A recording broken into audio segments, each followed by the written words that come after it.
Now we are going to see about the frequency response analyzers. In control system, the first unit covers the modeling of the system and find the transfer function. Then second unit using the transfer function analyze the system in time domain. In third unit find the stability conditions of the system. In fourth unit to analyze the system in frequency domain. So frequency response analyzers studies the system behavior with varying input frequencies. It widely used in biomedical and control systems. It helps in understanding stability and performance of the system. Compared to time domain analysis, frequency domain analysis has advantage because time domain analysis used in linear system only, but frequency domain analysis used in both linear and nonlinear systems.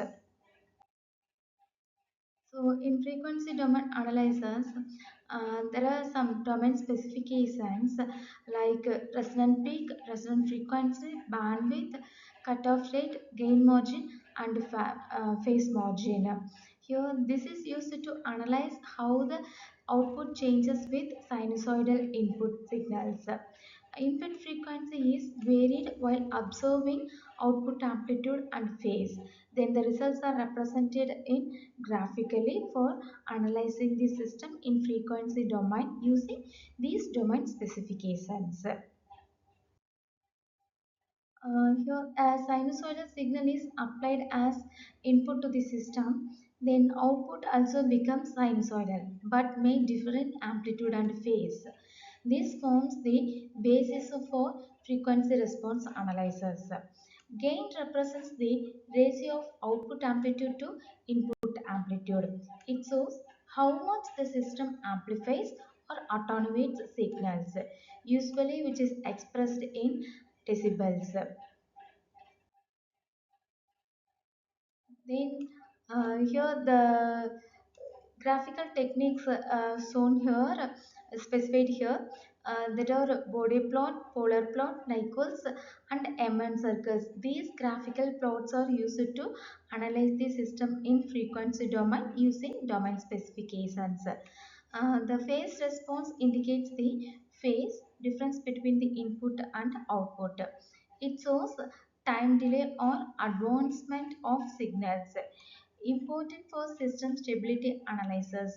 This frequency domain analysis is important for system stability analysis. Then Bode plot represents magnitude and phase versus frequency. It uses algorithmic frequency scale and helps in analyzing system performance easily.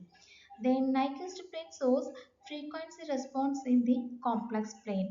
It is used to determine the system stability based on the Nyquist stability criterion.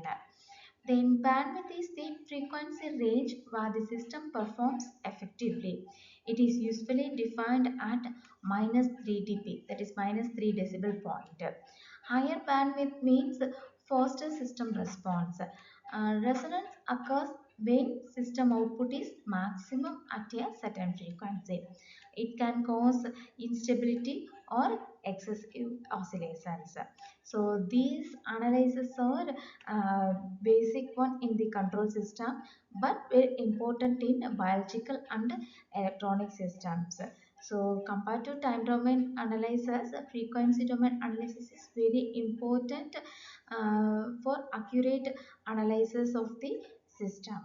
So here there is no calculations, only the graphical part using some calculations are used to analyze the system in frequency domain using some specifications like bandwidth, cutoff rate, gain margin, phase margin, resonant frequency, resonant peak. Okay, thank you.